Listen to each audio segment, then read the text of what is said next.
Hello student, welcome to my channel Sarwan lecturer. आज का ये वीडियो क्लास 10 साइंस के लिए सबसे ज्यादा इंपॉर्टेंट है। जितने भी स्टूडेंट 2023 बोर्ड एग्जाम में 27 फरवरी को, ठीक है, 27 फरवरी को साइंस का पेपर देने वाले हैं, आज का ये वीडियो लास्ट तक जरूर देखना।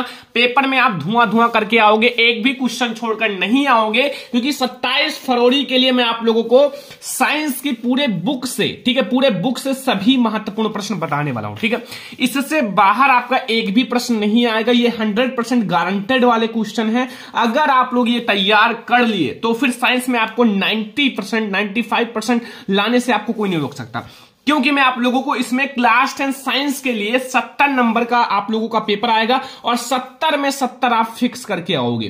क्योंकि स्टूडेंट मैं आपको इसमें जो है फिजिक्स, केमिस्ट्री, बायोलॉजी सभी के इंपॉर्टेंट क्वेश्चन बताऊंगा। पूरे बुक से आप लोगों के सारे इंपॉर्टेंट क्वेश्चन आज के इस वीडियो में खत्म होने वाला है। तो आज के इस वीडियो को लाइक कर देना, शेयर कर देना, अगर चैनल पर नया हो तो सब्सक्राइब भी कर लेना, ठीक है। और आप लोगों को ये क्वेश्चन जरूर तैयार करके जाना है। अगर 27 फरवरी को पेपर में आग लगाना है तो ये क्वेश्चन आप जरूर तैयार कर लेना। तो चलो हम लोग सबसे पहले देखेंगे फिजिक्स के, ठीक है, फिजिक्स के इंपॉर्टेंट क्वेश्चन। फिजिक्स में जितने भी इंपॉर्टेंट क्वेश्चन है सबसे पहले हम लोग उसको देखेंगे, ठीक है। तो पहला प्रश्न आप लोग देखो, ये वेरी इंपॉर्टेंट है बच्चों, हर साल बोर्ड एग्जाम में आता है। जो भी क्वेश्चन है वो रिकॉर्ड तोड़ चुका है बोर्ड एग्जाम में आने का। हर साल जो क्वेश्चन बोर्ड एग्जाम में आता है वही आज के इस वीडियो में मैं आप लोगों को बताने वाला हूं। तो ये सारे क्वेश्चन आप लोग जरूर तैयार कर लेना और कमेंट बॉक्स में बताना कितना क्वेश्चन आपका तैयार है और इन सबका आंसर कहां मिलेगा, अभी मैं आप लोगों को वीडियो में बताऊंगा, ठीक है। तो प्रकाश का परावर्तन क्या है, उनका नियम भी लिखिए, ठीक है। बहुत ज्यादा इंपॉर्टेंट क्वेश्चन है कि प्रकाश का परावर्तन क्या होता है। यह आपके बोर्ड एग्जाम में बहुत ही बार आया हुआ है कि प्रकाश का परावर्तन क्या होता है और उनका नियम भी लिखना है। जो प्रकाश के परावर्तन का नियम होता है वो भी लिखना है। तो ये हमारा क्वेश्चन नंबर फर्स्ट है जो वेरी इंपॉर्टेंट है, आप लोगों को तैयार करके ही जाना है अगर आप लोगों को पेपर में धुआं करना है तो। क्वेश्चन नंबर सेकंड है, उत्तल दर्पण से प्रतिबिंब किस प्रकार बनता है, किरण आरेख खींचिए। वेरी इंपॉर्टेंट है बच्चों, उत्तल दर्पण से जो प्रतिबिंब है वो किस प्रकार बनता है। देखो, जो प्रतिबिंब बनने का जो आप लोगों का किरण आरेख है वो उत्तल दर्पण का भी होता है, अवतल दर्पण का भी होता है, उत्तल लेंस, अवतल लेंस सभी का होता है, ठीक है। तो आप लोग इन सबको थोड़ा सा ध्यान से समझना, क्योंकि इसमें से एक दो क्वेश्चन जरूर बनेगा ही, ठीक है, 100% बनेगा ही। तो आप लोग थोड़ा सा ध्यान से समझिएगा, क्योंकि ये सारे क्वेश्चंस वो क्वेश्चंस हैं जो आपके बोर्ड एग्जाम में रिपीटेड हैं। क्रांतिक कोण से आप क्या समझते हो, क्रांतिक कोण से आप क्या समझते हो, ये क्वेश्चन आपके बोर्ड एग्जाम में बहुत ही बार आया हुआ है कि क्रांतिक कोण से आप क्या समझते हो, ठीक है। ये क्वेश्चन आप लोग तैयार कर लेना। क्रांतिक कोण की परिभाषा, ठीक है, अच्छे से, क्योंकि ये आपके 2 नंबर 4 नंबर में जरूर आते हैं, ठीक है। तो क्रांतिक कोण के बारे में आप लोगों को समझना है क्वेश्चन नंबर 3 में। क्वेश्चन नंबर 4 समझो कि दूरदृष्टि दोष से आप क्या समझते हो, कारण तथा निवारण लिखिए। जो दूरदृष्टि दोष होता है उससे आप क्या समझते हो, इनके कारण भी लिखना है, जो इनका कारण होता है और इनका निवारण कैसे किया जाए वो भी बताना है। दूरदृष्टि दोष, ये सारे वेरी इंपॉर्टेंट क्वेश्चन हैं। आप लोगों को ये क्वेश्चन तो तैयार होना चाहिए, क्योंकि अगर आप लोग साइंस में 90%, 95% लाना चाहते हो, अच्छा मार्क्स लाना चाहते हो, तो ये वे क्वेश्चंस हैं जो आपके बोर्ड एग्जाम में आना ही आना है, ठीक है। दूरदृष्टि दोष हो गया। निकट दृष्टि दोष से आप क्या समझते हो, कारण तथा निवारण लिखिए। देखो, ये सारे बहुत ज्यादा इंपॉर्टेंट क्वेश्चन है। अगर आप लोग कहीं भी देखोगे बुक, गाइड एंड आप लोगों की कुछ भी है, model paper, previous year paper, तो उन सब में यही क्वेश्चन देखने को मिलेगा, ठीक है। तो ये सारे फिजिक्स के हैं। अगला देखो, क्वेश्चन नंबर 6 है कि मानव नेत्र, जो मानव नेत्र से आप क्या समझते हो, उनके भाग भी लिखिए। जैसे मानव नेत्र के बहुत सारे भाग होते हैं, दृष्टि पटल, कार्निया एंड रेटिना, ऐसा करके बहुत सारे भाग होते हैं जिनको आपको थोड़ा सा डिटेल में लिखना है और सभी को पढ़ा रखा है। ऐसा कोई क्वेश्चन नहीं है जिसको मैंने नहीं पढ़ा रखा है, ठीक है। अगर आप चेक करोगे तो मिल जाएगा, मानव नेत्र बाय सरवन लेक्चरर सर्च करोगे आपको हमारा वीडियो मिल जाएगा, ठीक है। सारी चीजें मैंने आपको अच्छे से पढ़ा रखा है, ठीक है। तो ये हमारा क्वेश्चन नंबर 6 है। क्वेश्चन नंबर 7 पर आ जाओ, ये कि प्रकाश का वर्ण विक्षेपण क्या है। प्रकाश का वर्ण विक्षेपण क्या है, उदाहरण के देकर समझाइए।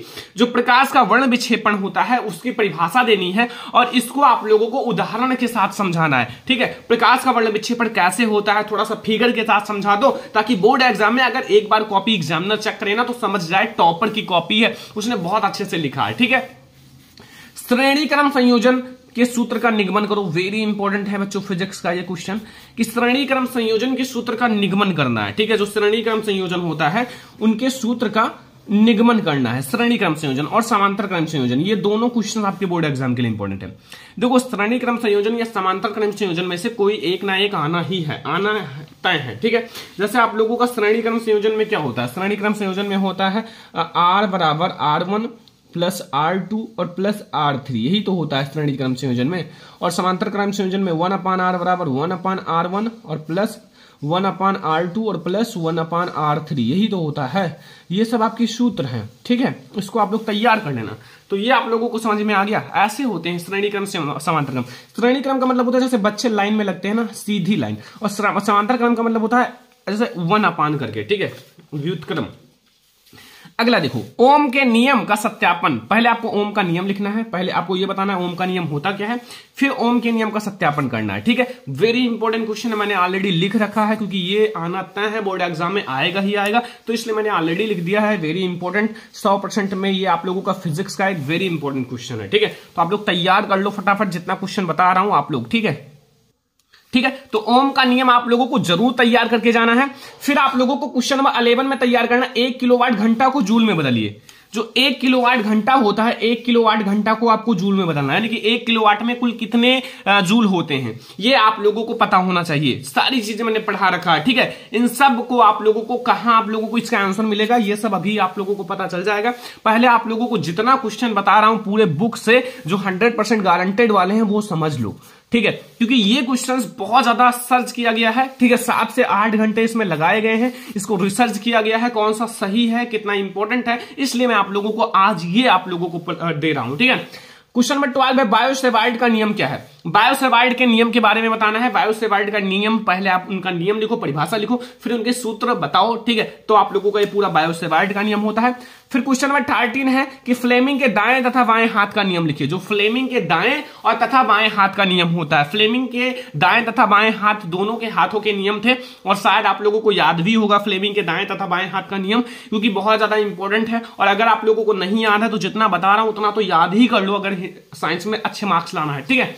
फैराडे के विद्युत चुंबकीय प्रेरण का नियम लिखिए। जो फैराडे का विद्युत चुंबकीय प्रेरण का नियम था उसको लिखना है, ठीक है। फैराडे का विद्युत चुंबकीय प्रेरण का नियम लिखना है। ये हमारा क्वेश्चन नंबर 14 में पूछ रहा है कि जो फैराडे का विद्युत चुंबकीय प्रेरण का नियम है उसको लिखना है। वेरी इंपॉर्टेंट है बच्चों, जितना बता रहा हूं वो सारा आप लोग तैयार करके ही जाना। अगर आप लोगों को अच्छे मार्क्स लाना है तो ये सारे आप लोग तैयार कर लो, क्योंकि ये हमारे बहुत ज्यादा इंपॉर्टेंट क्वेश्चन है। तो अब हम लोग देखेंगे अगला क्वेश्चन।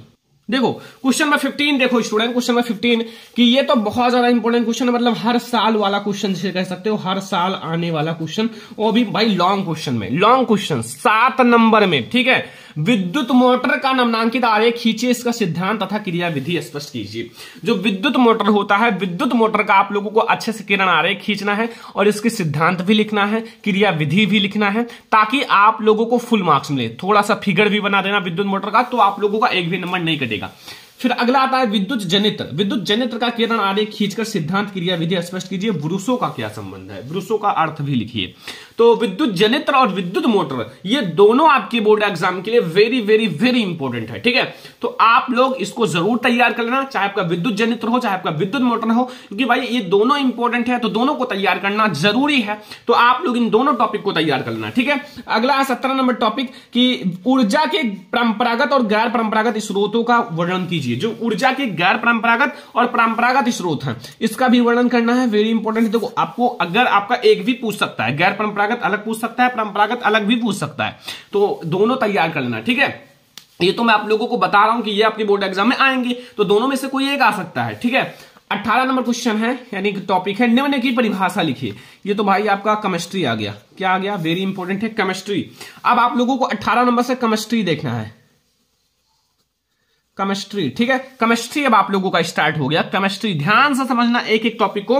देखो यहां आपसे पूछ रहा है कि निम्न की परिभाषा लिखिए। आपको परिभाषा लिखनी है किसकी, एक तो संचारण की और एक विकृत गंधिता की। संचारण और विकृत गंधिता ये दो ऐसे टॉपिक हैं जो आपके बोर्ड एग्जाम में आते ही आते हैं, ठीक है। ये हमारे पहले चैप्टर से है, रासायनिक अभिक्रिया एवं समीकरण से है, तो आप लोगों के लिए वेरी इंपॉर्टेंट है, ठीक है। तो संचालन तथा विकृत गंधिता आपकी बोर्ड एग्जाम में आता है, तो आप लोग तैयार कर लेना, ताकि आप लोग बोर्ड एग्जाम में आए तो लिख कर आना, ठीक है। क्वेश्चन नंबर 19 है, रेडॉक्स अभिक्रिया को उदाहरण सहित समझाइए। जो रेडॉक्स अभिक्रिया होता है उसको उदाहरण सहित समझाना है, वेरी इंपॉर्टेंट है रेडॉक्स अभिक्रिया। ठीक है। रेडॉक्स अभिक्रिया आपके बोर्ड एग्जाम में आता है, उसका समीकरण भी देना है, जो आप लोगों का उदाहरण होता है उसको भी देना है। तो रेडॉक्स अभिक्रिया भी आप लोग तैयार कर लेना। ये हमारा है 19 नंबर टॉपिक। और अब हमारा आता है 20 नंबर टॉपिक। देखो इसमें पूछ रहा है ऊष्माक्षेपी एवं ऊष्माशोषी अभिक्रिया का क्या अर्थ है, उदाहरण दीजिए। ठीक है, जो ऊष्माक्षेपी अभिक्रिया होता है, ठीक है, ऊष्माक्षेपी और ऊष्माशोषी ये दो टाइप की अभिक्रिया होती हैं। ठीक है, ऊष्माशोषी का मतलब होता है ऊष्मा का उत्सर्जन करना, और ऊष्माशोषी का मतलब होता है ऊष्मा को अवशोषित करना, मतलब अपनी तरफ खींचना। ठीक है, ये दोनों आपके लिए इंपॉर्टेंट है और दोनों मैंने पढ़ा रखा है। कोई ऐसा टॉपिक नहीं है जिसको मैंने नहीं पढ़ा रखा है। अगर आपने नहीं पढ़ा है तो आपकी गलती है, क्योंकि बोर्ड एग्जाम इतना ज्यादा नजदीक है और आप लोगों ने जरूर पढ़ लिया होगा। ठीक है, तो ये हमारा वेरी इंपॉर्टेंट है बच्चों, ऊष्माक्षेपी ऊष्माशोषी केमिस्ट्री का एक वेरी इंपॉर्टेंट टॉपिक। और अगला हमारा है बच्चों यहाँ 21 नंबर टॉपिक कि रासायनिक अभिक्रिया किसे कहते हैं।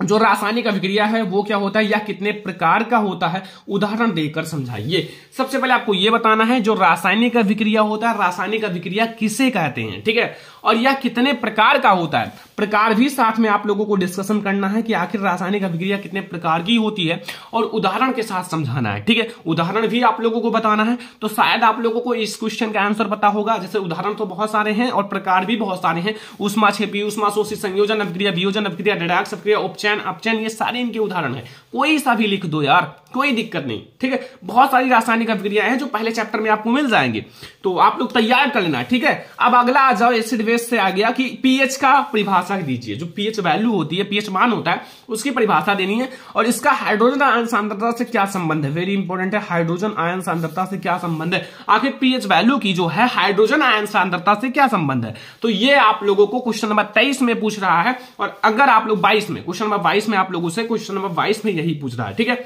अगला देखो एक अभिक्रिया आ गया है उदासीनीकरण अभिक्रिया को आप लोगों को उदाहरण से ही समझाना है। जो उदासीनीकरण अभिक्रिया होता है जिसमें आप लोगों का HCl यानी कि अम्ल और क्षार NaOH आपस में अभिक्रिया करके NaCl और प्लस H2O जल बनाता है। तो वो उदासीनीकरण अभिक्रिया का मतलब ही होता है कि जो अम्ल होता है और क्षार ये आपस में अभिक्रिया करके लवण तथा जल बनाती हैं, यही होता है उदासीनीकरण अभिक्रिया।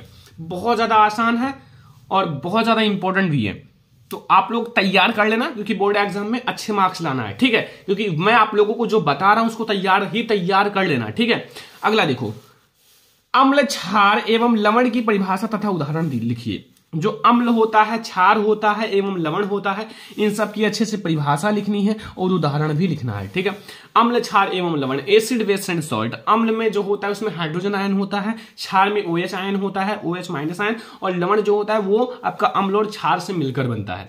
देखो बहुत ज्यादा आसान होता है अगर आप चीजों को समझ कर पढ़ते हो। ठीक है, देखो समझना है आप लोगों को, रटना नहीं है। समझ जाओगे ना तो एक से आपके 10 टॉपिक तैयार हो जाएंगे। ठीक है, तो ये आप लोगों का अम्ल हो गया और क्षार हो गया और लवण हो गया, इन सबकी परिभाषा उदाहरण सही से समझाना है।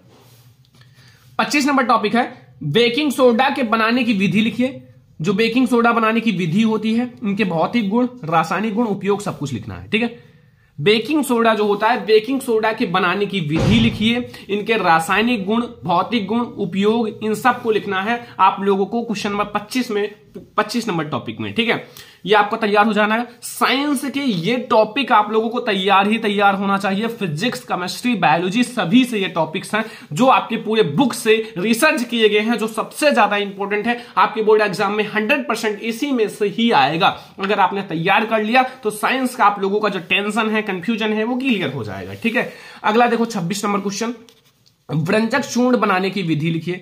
जो व्यंजक चूर्ण होता है उनके बनाने की विधि, भौतिक गुण तथा रासायनिक गुण लिखिए। ठीक है, जो व्यंजक चूर्ण होता है उसको बनाने की विधि लिखना है, वेरी इंपॉर्टेंट है। ठीक है, और इनके भौतिक गुण भी लिखना है, रासायनिक गुण भी लिखना है, क्योंकि बोर्ड एग्जाम में ये सब आते ही आते हैं। ठीक है, तो व्यंजक चूर्ण बनाने की विधि, देखो व्यंजक चूर्ण और जो आप लोगों का बेकिंग सोडा, ये दोनों बहुत ज्यादा इंपॉर्टेंट टॉपिक है। आपका व्यंजक चूर्ण और बेकिंग सोडा, ठीक है, ये दोनों आपके बनाने की विधि भी आते हैं, भौतिक गुण, रासायनिक गुण सब कुछ आते हैं। ठीक है, 27 नंबर टॉपिक है बच्चों कि अयस्क तथा खनिज को परिभाषित कीजिए। अयस्क तथा खनिज में क्या अंतर है, ये आपका धातु एवं अधातु चैप्टर से है कि अयस्क तथा खनिज को आप लोगों को परिभाषित करना है, और अयस्क तथा खनिज जो है उन दोनों में अंतर क्या है ये भी आप लोगों को बताना है। ठीक है, तो परिभाषा तो शायद आप लोगों को पता ही होगा, मैंने पढ़ा रखा है, और अगर इन दोनों में अंतर तो बहुत ज्यादा आसान होता है। ठीक है, देख लेना। तो ये हमारा 27 नंबर टॉपिक है। अब हम लोग देखेंगे अगला टॉपिक 28 नंबर। देखो 28 नंबर टॉपिक देखो, भर्जन तथा निस्तापन से आप क्या समझते हैं? भर्जन तथा निस्तापन से आप क्या समझते हैं? भर्जन और निस्तापन के बारे में जरूर पढ़ लेना, क्योंकि बोर्ड एग्जाम के लिए इंपॉर्टेंट है भर्जन तथा निस्तापन। ठीक है, तो इसको भी आप लोग जरूर जरूर जरूर पढ़ लेना, भर्जन तथा निस्तापन के बारे में, अगर आप लोगों को बोर्ड एग्जाम में अच्छे मार्क्स लाना है। ठीक है, अगला है बच्चों, विद्युत रासायनिक श्रेणी क्या है, उनके दो अनुप्रयोग लिखिए। ठीक है, विद्युत रासायनिक श्रेणी क्या है, उनके दो अनुप्रयोग लिखिए। देखो स्टूडेंट, इन सब में से आप लोगों को ज्यादा से ज्यादा क्वेश्चन पता होगा, क्योंकि बहुत ज्यादा इंपॉर्टेंट है। और अगर आपको नहीं पता, मान लो किसी चैप्टर का नहीं पता है, तो आप लोगों को मैंने हर एक चैप्टर का वन सॉल्व वीडियो बना दिया, हर एक चैप्टर का वन सॉल्व। ठीक है, एक ही वीडियो में 30 से 40 मिनट में पूरा चैप्टर खत्म हो जाता है। अगर आप वो वीडियो देखोगे, उन सब में इन सब का आंसर मिल जाएगा उस वीडियोज में। अगर आपने नहीं देखा, जाओ प्ले लिस्ट में देख लो, वन सॉल्व वीडियो लग गया है, आप लोग उन सबको पढ़ लो। ठीक है, उन सब में इन सारे टॉपिक का डिस्कशन किया गया, हर एक टॉपिक। ठीक है, और 30 से 40 मिनट में पूरा चैप्टर खत्म कर दिया गया। अगर आप लोगों को मान लो कार्बन तथा उनके यौगिक चैप्टर पढ़ना है, तो सर्च कर लो कार्बन तथा उनके यौगिक by Sharman lecturer one shot, आपको हमारा वीडियो मिल जाएगा। उसी में सारी टॉपिक्स को डिस्कशन कर दिया गया। और अगर आप लोग कहोगे तो इन सब का भी आंसर आप लोगों को प्रोवाइड कर दिया जाएगा। ठीक है, अलग अलग से वीडियो में। अगर आप लोग इस वीडियो को ध्यान से समझना, ठीक है, इस वीडियो को आप लोगों को ज्यादा से ज्यादा लाइक करना, ठीक है, शेयर करना, चैनल पर ना तो सब्सक्राइब कर लेना। ठीक है, देखो मैं आप लोगों को इन सब का सॉल्यूशन भी प्रोवाइड करा दूंगा। ठीक है, थोड़ा सा आप लोगों के लिए इन सब का आंसर मैं लिखकर और आप लोगों को अच्छे से प्रोवाइड करा दूंगा। अगर आप लोग ध्यान से पढ़ाई करो, ये आप लोगों का साइंस के जितने भी पूरे बुक के टॉपिक्स हैं, कि आप लोग यहां से पूरे टॉपिक तैयार कर लो। ठीक है, देखो मिश्र धातु, मिश्र धातु किसे कहते हैं? दो प्रमुख धातुओं का नाम तथा संगठन और उपयोग लिखिए। ठीक है, जो मिश्र धातु होता है वो क्या होता है, किससे कहते हैं, और दो प्रमुख धातुओं का नाम और संगठन, जैसे किस किस चीज से मिलकर बना है, और उपयोग, सब चीज लिखना है। 31 नंबर है, समजातीय श्रेणी क्या है? जो समजातीय श्रेणी है वो क्या है, उदाहरण देकर, उदाहरण के साथ समझाइए। समजातीय श्रेणी बच्चों आप लोगों को बताना है, समजातीय श्रेणी क्या होता है, उसको उदाहरण के साथ अच्छे से समझाना है। ठीक है, तो ये हो गया बच्चों 31 नंबर टॉपिक। पूरे किताब से आप लोगों का 31 टॉपिक है। अभी हमारे बहुत सारे टॉपिक्स हैं, थोड़े से 32 है। एल्केन, एल्कीन, एल्काइन, ठीक है, ये तीन ऐसे चीजें हैं जो आपके बोर्ड एग्जाम के लिए इंपॉर्टेंट है। एल्केन जिनका सामान्य सूत्र होता है CnH2n और +2, एल्कीन जिसका सामान्य CnH2n, और एल्काइन का होता है CnH2n -2। ठीक है, ये तीनों का सामान्य सूत्र हो जाता है। ठीक है, को उदाहरण से अच्छे से समझाना है, उदाहरण के साथ। अगला है 33 नंबर टॉपिक कि प्रतिस्थापन अभिक्रिया पर टिप्पणी लिखिए। प्रतिस्थापन अभिक्रिया पर आपको टिप्पणी लिखना है। ठीक है, प्रतिस्थापन अभिक्रिया पर टिप्पणी आपके बोर्ड एग्जाम में बहुत बार आया हुआ है, तो आप लोग तैयार कर लो। अगर आया है तो तैयार करना चाहिए ना, तो तैयार कर लो। अगला देखो 34 नंबर टॉपिक हमारा है कि साबुनीकरण पर टिप्पणी लिखिए। ये उनसे भी ज्यादा इंपॉर्टेंट है, साबुनीकरण और प्रतिस्थापन अभिक्रिया बहुत ज्यादा इंपॉर्टेंट है टिप्पणी करने के लिए। कुछ मैं आप लोगों को सभी टिप्पणियां बता देता हूं, जैसे जो आपके बोर्ड एग्जाम के लिए इंपॉर्टेंट है। निम्न टिप्पणी लिखिए, निम्न पर टिप्पणी लिखिए। जितना मैं आप लोगों को बता रहा हूं वो इंपॉर्टेंट है। पहला तो प्रतिस्थापन और यहां साबुनीकरण। फिर आप लोगों को एस्टरीकरण पर टिप्पणी तैयार कर लेना है, एस्टरीकरण पर। सिमेंट रिएक्शन पर टिप्पणी तैयार कर लेना है, किण्वन पर भी टिप्पणी, और मिसल। ये 3 से 4 और आप लोग तैयार कर लेना। अगर टिप्पणी करने में एक भी नंबर नहीं छोड़ना है तो फिर टिप्पणी इतना तैयार करना पड़ेगा। ठीक है, आपके बोर्ड एग्जाम में केमिस्ट्री में लॉन्ग क्वेश्चन में भी पूछ लेता है बच्चा, समजातीय श्रेणी पर टिप्पणी लिखिए, एस्टरीकरण पर टिप्पणी लिखिए, साबुनीकरण पर टिप्पणी लिखिए, संयोजन अभिक्रिया पर टिप्पणी लिखिए। तो ये सब छोटे छोटे टॉपिक हैं, अगर आपने तैयार कर लिया तो फिर आपका लॉन्ग क्वेश्चन तैयार हो जाएगा इन सब के पीछे। ठीक है, और अगर 2-4 नंबर में आएगा तो लिख देना, वैसे भी आपको इतना याद होगा। देखो 36 नंबर टॉपिक, मेंडलीव का आवर्त नियम लिखो। मेंडलीव जी का जो आवर्त नियम है उसको बताना है, मेंडलीव की आवर्त नियम जो है उसको बताना है। ठीक है, मेंडलीव का आप लोगों को पता होगा कौन सा आवर्त नियम है। ठीक है, तो ये आप लोगों का हो गया 36 नंबर टॉपिक। 37 नंबर है दीर्घाकार आवर्त सारणी की विशेषताएं लिखिए। जो दीर्घाकार आवर्त सारणी है उसकी विशेषताएं लिखना है। ठीक है, दीर्घाकार आवर्त सारणी की विशेषताएं आपके बोर्ड एग्जाम में आता है, वेरी इंपॉर्टेंट है बच्चों। दीर्घाकार आवर्त सारणी की आप लोगों को विशेषताएं लिखना है, क्योंकि ये आप लोगों के बोर्ड एग्जाम के लिए वेरी इंपॉर्टेंट है। जो दीर्घाकार आवर्त सारणी है, तो दीर्घाकार आवर्त सारणी की जो भी विशेषताएं हैं सारा छाप देना। ठीक है, 38 नंबर है मेंडलीव की आवर्त सारणी के लाभ तथा हानि लिखिए। ये लॉन्ग क्वेश्चन के लिए इंपॉर्टेंट है बच्चों कि मेंडलीव की आवर्त सारणी के लाभ तथा हानि, ये सब आपको लिखना है, दोष लिखना है और उसके सब कुछ। ठीक है, लाभ हानि दोष सब कुछ। तो ये है मेंडलीव की आवर्त सारणी। अब हमारा स्टार्ट हो गया बच्चों बायोलॉजी। अभी तक हमने फिजिक्स केमिस्ट्री के इंपॉर्टेंट क्वेश्चन देखे, अब आप लोगों का स्टार्ट हो गया बायोलॉजी। ठीक है, बायोलॉजी। बायोलॉजी भैया बहुत ज्यादा आसान होता है, अगर आप ध्यान से पढ़ते हो तो आसान लगेगा, अगर समझ के नहीं पढ़ते हो तो हार्ड लगेगा। ठीक है, अगर एक बार समझ गए ना बायोलॉजी तो कहोगे सर बिल्कुल हलवा है, कुछ भी नहीं है, बहुत ज्यादा आसान है।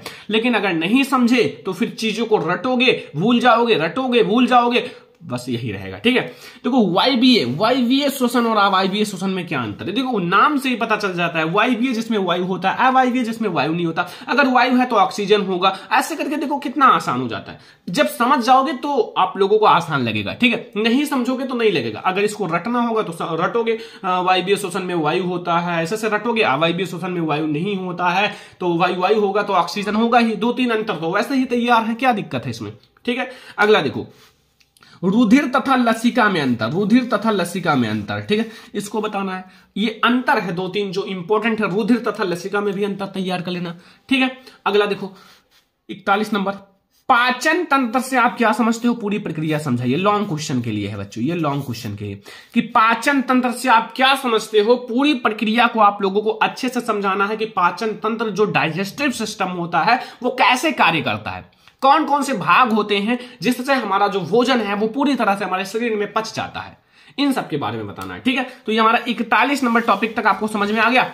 अब हम लोग देखेंगे बच्चों 42 नंबर टॉपिक। देखो आ जाओ 42 नंबर टॉपिक में पूछ रहा है कि हृदय की संरचना का सचित्र वर्णन कीजिए, क्रियाविधि भी लिखिए। हृदय की जो संरचना है उसका आप लोगों को अच्छे से सचित्र वर्णन करना है चित्र के साथ, और उनकी क्रियाविधि भी लिखना है। ठीक है, हृदय की संरचना, स्ट्रक्चर ऑफ हार्ट। ठीक है, अगला क्वेश्चन देखें 43 नंबर टॉपिक, उत्सर्जन तंत्र से आप क्या समझते हो, मनुष्य के उत्सर्जी अंग बताइए। जो उत्सर्जन तंत्र है उससे आप क्या समझते हो, और मनुष्य के उत्सर्जी अंग के बारे में बताना है। ठीक है, पूरे फिजिक्स, केमिस्ट्री, बायोलॉजी तीनों में से सारे इंपॉर्टेंट क्वेश्चन आज खत्म हो जाएंगे। अगर आपको तैयार है तो अच्छी बात है, जितना क्वेश्चन तैयार है वो कमेंट कर देना, क्योंकि मैं आप लोगों के लिए सॉल्यूशन का भी वीडियो लाऊंगा अगर आप लोग कमेंट करोगे। ठीक है, 44 नंबर टॉपिक है रंध्र की संरचना, रचना तथा कार्य और सचित्र वर्णन कीजिए। जो रंध्र होता है, रंध्र की रचना, कार्य तथा आप लोगों को सचित्र वर्णन भी करना है, रंध्र। अगला है 45 नंबर, द्विखंडन बहुखंडन से आप क्या समझते हो। जो द्विखंडन होता है और बहुखंडन होता है उससे आप क्या समझते हो।